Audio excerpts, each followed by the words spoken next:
예수님의 이적 시리즈 말씀을 계속 하도록 하겠습니다.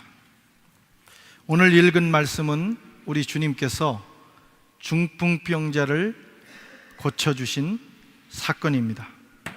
이 말씀을 자세히 읽어 내려가다 보면 주님께서 기적을 일으키실 때 몇 가지 아주 중요한 단계가 있다고 하는 것을 보게 됩니다. 첫 번째는 믿음의 단계입니다. 이것을 그냥 건너뛸 수가 없습니다. 믿음의 단계.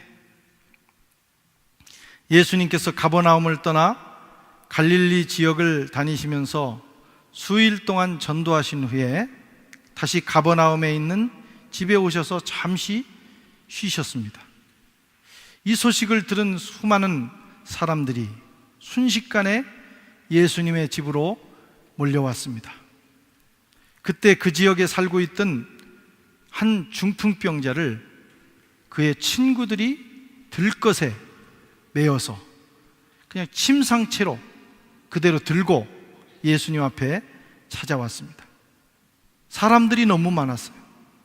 그래서 그 침상을 가지고 예수님 앞으로 갈 수 없게 되자 이 친구들은 옥상으로 올라가서 지붕을 뜯어내고 그 침상채로 그 중풍병자를 예수님 앞에 달아내렸습니다.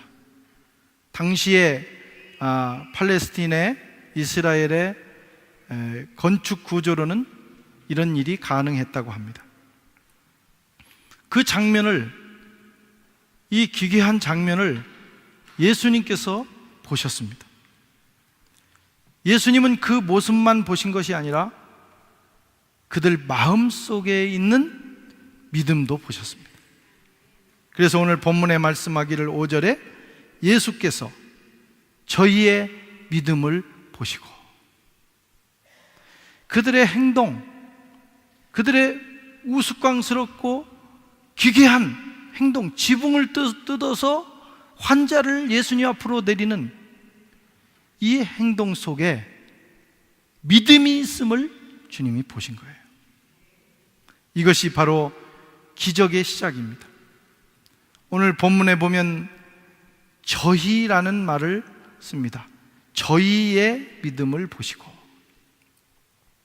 여기서 저희는 최소한 5명을 의미합니다. 왜냐하면 침상을 들고 왔으면 네 방향에서 한 사람씩 들었을 것으로 보고 4명, 그리고 환자 자신 5명, 이렇게 제가 계산을 해봤어요. 여러분, 이 환자가 지금 예수님 앞에 와서 치유의 기적을 체험하기까지 이 5명의 믿음이 필요했던 것입니다. 먼저 중풍병자의 믿음이 필요했습니다. 아무리 4명의 친구들이 사랑의 마음을 가지고 열정을 가지고 이 친구를 예수님께 인도하려고 한다 할지라도 아픈 사람이 동의하지 않으면 불가능한 일입니다. 나는 안 가겠다고. 내가 평생을 이렇게 살았는데 무슨 지금 영광을 보고 인생을 살겠다고 지금 이 몸으로 가겠느냐고. 나 그냥 살다가 죽게 놔달라고. 무슨 치유 그런 일이 있겠느냐고. 이렇게 이 중풍병자가 동의하지 않고 믿음으로 반응하지 않았다면 이 사람들은 이런 행동을 할 수 없었을 것입니다. 당사자의 마음이 중요합니다. 하나님께서 저와 여러분의 삶에 개입하셔서 놀라운 역사, 그걸 세상은 기적이라고 하죠. 동그라미의 기적, 은혜의 기적을 베푸시기를 원하십니다. 그런데 중요한 것은 그 은혜를 받는 당사자의 믿음을 통한 동의가 있어야 돼요. 그 동의가 있을 때 주님이 역사하십니다. 이것은 주님의 약속입니다. 우리가 믿음으로 주님 앞에 나아가면 주님은 그런 일을 베푸시는 거예요. 믿음이 있어야 됩니다. 믿음이 중요합니다. 겨자씨만한 믿음만 있어도 주님은 역사를 일으키십니다. 요한복음 11장 40절에 내 말이 내가 믿으면 하나님의 영광을 보리라 하지 아니하였느냐. 어떻게 하나님의 영광 나타납니까? 믿을 때 주님이 일하시고 그 기적을 보고 사람들이 하나님께 영광을 돌린다는 거예요. 마태복음 9장 29절에 예수께서 저희 눈을 만지시며 가라사대 너희 믿음대로 되라. 너희 믿음대로 되라. 믿음이 중요합니다. 마가복음 5장 39절에는 예수께서 가라사대 딸아 내 믿음이 너를 구원하였으니 평안히 가라. 내 병에서 놓여 건강할지어다. 내 믿음이 너를 구원하였다. 주님이 기적을 일으키실 때 공통적인 사항이 있는데 믿음입니다. 당사자의 믿음이 중요해요. 저와 여러분의 믿음이 중요합니다. 우리가 믿음을 붙들고 살아가면 일평생 동안 주님이 나와 함께 하시고 나를 위해서 일하시는 기적의 역사를 경험할 수 있습니다. 오늘 이 시간에 저와 여러분에게 이런 믿음이 있기를 바랍니다. 성령께서 저와 여러분에게 믿음의 은혜를 부어주시기를 바랍니다. 세상에 받아야 될 축복이 많지만 그 중에 가장 중요한 축복이 믿음이에요. 하나님의 약속을 믿고 하나님의 능력을 믿는, 하나님의 신실하심을 믿는 믿음이 중요한 것이죠. 믿음이 있으면 하나님의 역사가 시작이 됩니다. 두 번째로는 죄 사함의 단계가 있는 걸 보게 됩니다. 예수님은 중풍병자의 병을 고쳐주시면서 말씀하시기를 소자야 내 죄사함을 받았느니라. 5절에 말씀하셨어요. 소자야 내 죄사함을 받았느니라. 죄는 하나님과 우리 사이를 가로막는 장벽입니다. 하나님은 거룩하시고 하나님은 깨끗하신 분이시기 때문에 죄가 있으면 역사하실 수 없습니다. 이 죄사함의 문제를 언급하심으로 예수님은 큰 저항에 부딪혔어요. 특별히 서기관들, 거기에 와 있던 서기관들이 마음에 반감을 가졌습니다. 예수님의 공생애가 여기서부터 시작이 됐어요. 공생애의 그 고난이 시작이 됐어요. 이 유대 사회는 서기관과 같은 이 율법 선생들의 권위가 대단했습니다.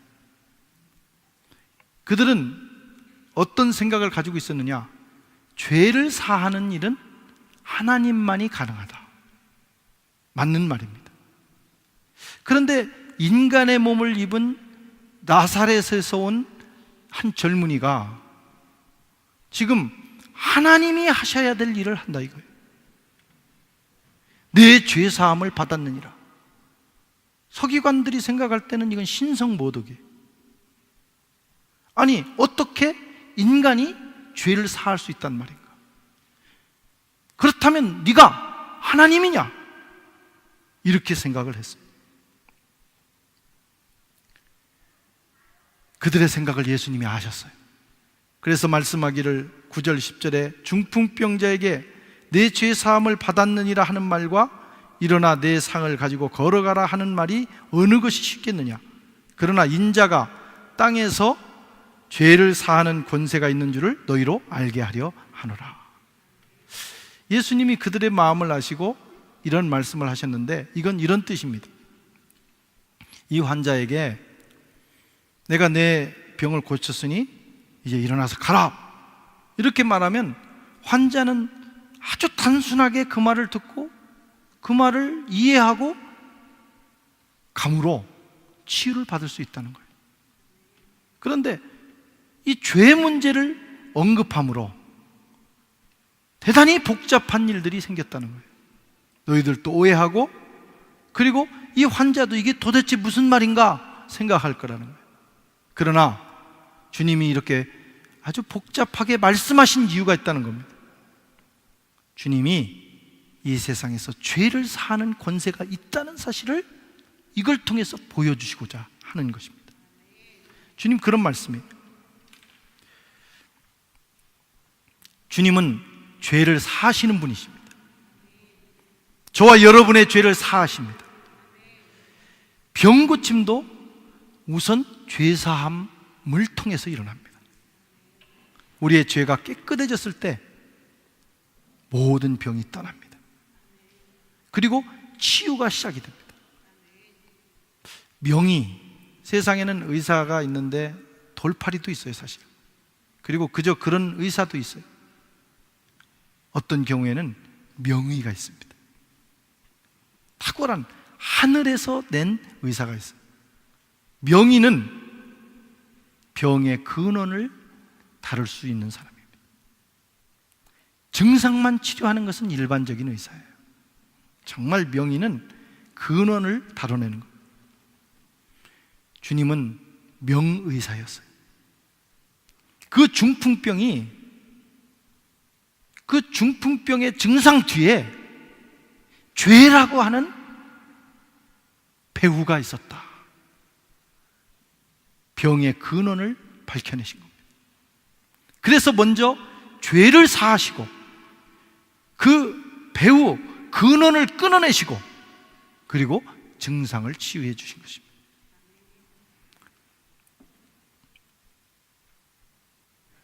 오늘 이 주님의 말씀을 마음에 담으셔야 돼요. 죄사함이 중요합니다.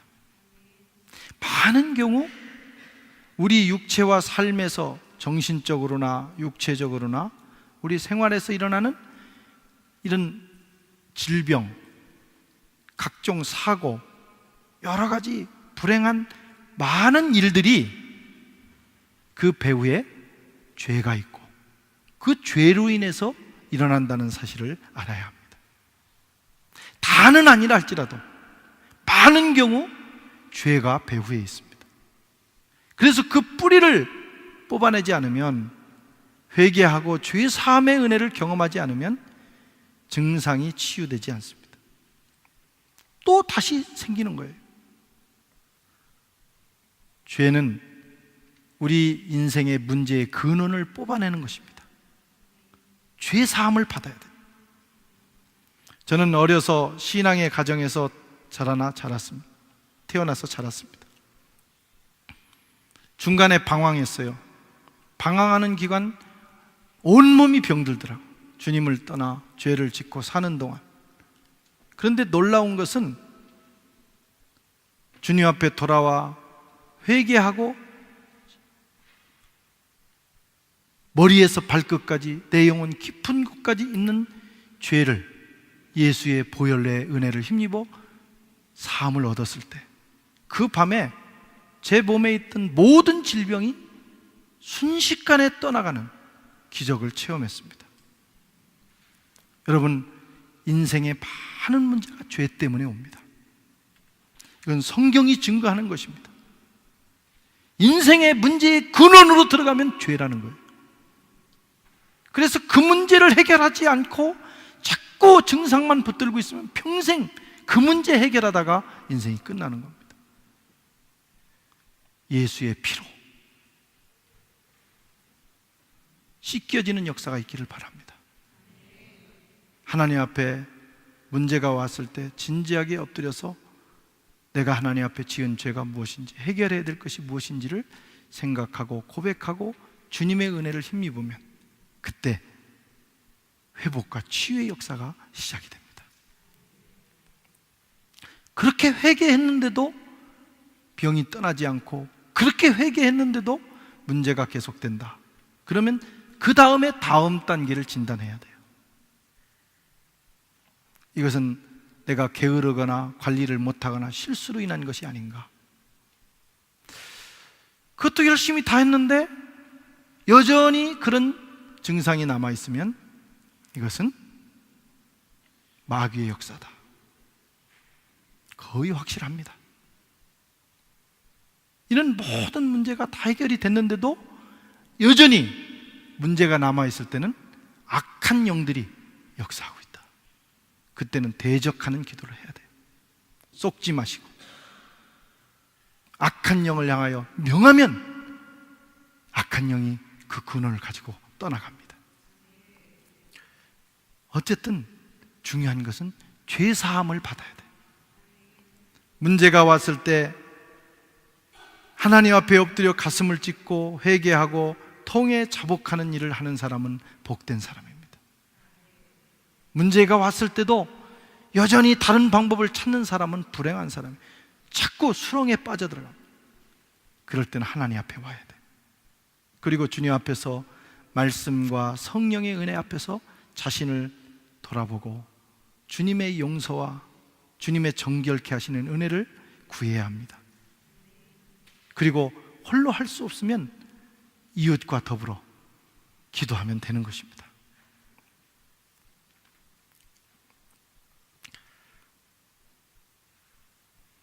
죄사함의 은혜, 이것이 그렇게 중요하기 때문에 우리 주님이 이 땅에 오신 거예요. 세 번째는 행동의 단계입니다. 행동의 단계. 오늘 주님께서 말씀하시기를 내가 내게 이르노니 일어나 내 상을 가지고 가라. 아직 이 환자는 병의 증상이 그대로 있었어요. 움직일 수조차 없습니다. 본인의 믿음으로 친구들의 도움으로 왔는데 주님이 죄사함을 선포했는데 아직 증상은 그대로 있어요. 그런데 주님은 이 상태에서 요구하시는 거예요. 네 침상을 들고 가라. 손 하나 움직일 수 없는 사람이에요. 일어나 앉을 수도 없는 사람이에요. 그런데 주님이 말씀합니다. 내 침상을 들고 가라. 놀리시는 것도 아니고, 여러분 이 상황을 생각해 보십시오. 속으로 많은 생각이 들었겠죠. 내가 병들었다고 놀리시는 건가? 나 그냥 살겠다고 하는 사람, 여기까지 그래도 친구들 권유에 의해서 왔는데 이게 뭐 하는 일인가? 아니 예수님은 눈도 없으신가? 생각이 없으신가? 일어나 앉지도 못하는 사람 보고 침상을 들고 가라니, 그 침상이 들 것인지 아니면 침상채로, 그러니까 우리가 최소한 한 사람이 누워서 자는 침대 정도는 되지 않겠어요? 그걸 어떻게 들고 가냐고. 성한 사람도 못 들고 갈 텐데. 그런데 놀라운 것은 이 사람이 그 말에 순종했다는 거예요. 절대로 그 상황에서는 할 수 없는 순종을 이 사람이 했어요. 몸을 일으켜 봤어요. 근데 일으켜지는 거예요. 침상을 들었어요. 들리는 거예요. 이건 사실은 할 수 없는 일입니다. 여러분 침상에 누워서 한 며칠만 누워있다가 일어나도요 머리가 핑핑 돕니다. 팔다리가 힘이 다 빠져요. 그런데 아마 수십 년을 이렇게 누워있던 사람인데 이 사람이 일어나서 일을 한다는 건 불가능한 일이에요. 그런데 순종은 기적을 낳았습니다. 불가능을 가능케 했어요. 일어나자 온몸에 힘이 생기고 막혔던 혈관이 뚫리고 팔다리가 정상으로 돌아왔어요. 그리고 정상인보다 더 힘센, 더 센 그 힘이 그에게서 솟아났습니다. 여러분, 이것이 믿음으로 순종한 행동의 기적입니다. 행동할 때, 움직일 때 하나님의 역사가 일어나요. 아멘. 기도만 한다고 되는 게 아니에요. 기도했으면 움직여야 됩니다. 그러면 주님이 역사하십니다. 열왕기하 5장에 보면 아람 군대의 장관 나아만이라는 사람이 나와요. 문둥병에 걸렸는데 이스라엘에서 잡혀온 하녀의 말을 듣고 지금 선지자 엘리사를 찾아왔습니다. 그런데 선지자는 나와보지도 않고 방 안에서 말하기를 요단강에 가서 7번 씻으시오. 나아만이 열받았어요. 여러분 같으면 열받지 않겠습니까? 지금 온갖 그 장식을 탄 그 군복을 입고 정말 왕의 친서를 가지고 최고의 대우를 받으면서 지금 치유받고자 하는 마음으로 왔는데 엘리사가 나와보지도 않고 하는 말이 요단강에 가서 7번 씻어라. 한 번도 아니고 7번이나. 자기가 살고 있는 곳에는 요단강보다 훨씬 크고 깨끗한 강이 있는데 저 더러운 강물에 가서 7번이나 씻으라니. 열받았다. 요단강에 가서 몸을 7번 씻고 나오는 순간 평생 동안 그를 고통스럽게 했던 문둥병이 깨끗이 나온 거예요. 피부가 하얘진 거예요.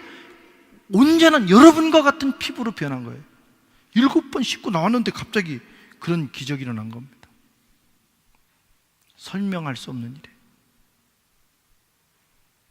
그런데 순종할 때 그런 역사가 일어났어요.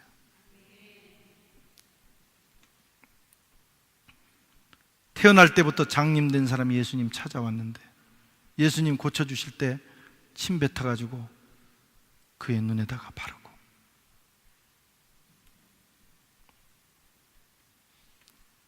열받는 일 아닙니까?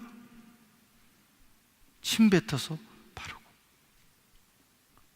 그리고 하는 말이 실로암 못에 가서 씻으라. 아니 여기까지 걸어온 것도 기적인데 또 연못에 가서 씻으래요. 거기까지 가래요. 순종하기 대단히 어려운 일입니다. 우리 같으면 또 열받았을 거예요. 그런데 순종해서 씻었더니 태어날 때부터 한 번도 보지 못하던 자의 눈이 열리는 역사가 일어났습니다. 할렐루야. 행동하셔야 돼요. 믿고 또 하나님과 나 사이에 가로막고 있는 그 죄를 해결함을 받고 그 다음에 주님의 뜻을 따라 행동하면 역사가 일어납니다.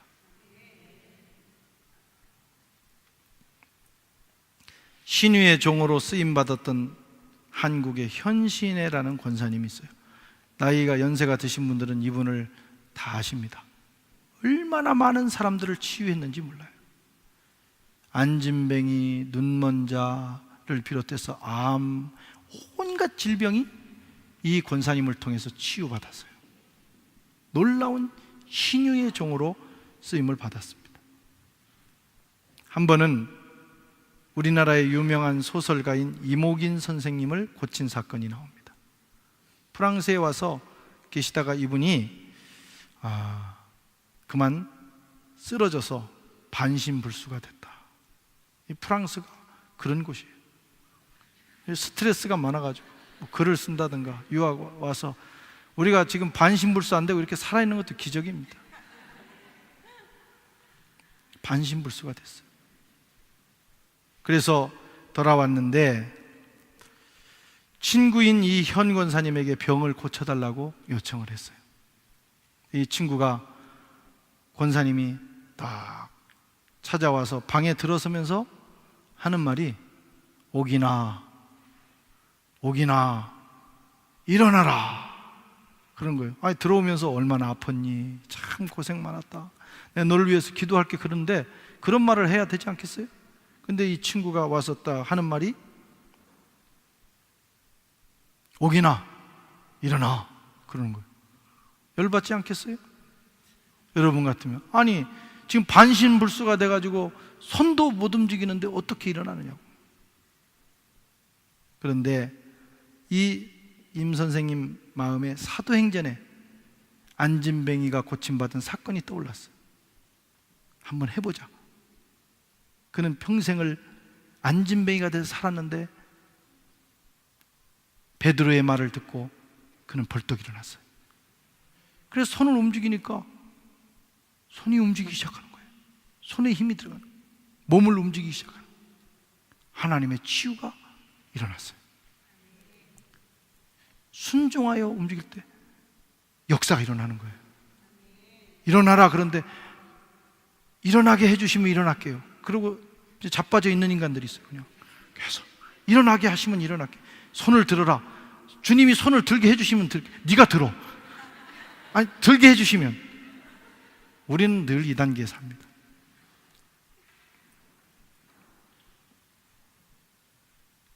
그가 회복된 손으로 글을 썼어요. 그리고 새 손이라는 시를 써서 지금은 온누리교회를 개척한, 그전에는 연예인교회를 개척했는데 우리 하용조 목사님께 교회 개척 축복의 시로 드렸다고 합니다. 유명한 간증이죠. 이런 일들은 우리 주위의 믿음의 식구들 사이에 많이 일어납니다. 믿음의 행동이 중요해요.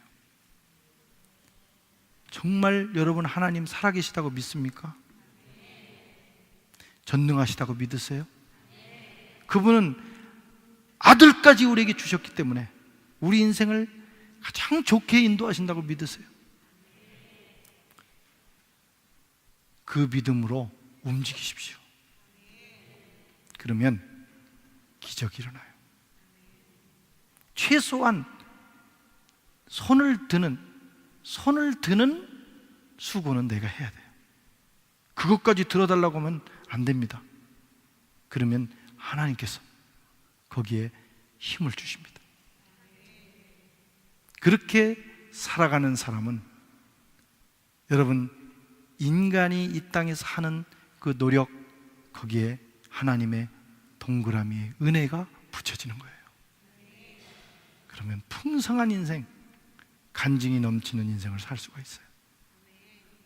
우리 바리 선한교회, 저와 여러분에게 그런 기적이 있기를 축원합니다. 하나님 아버지,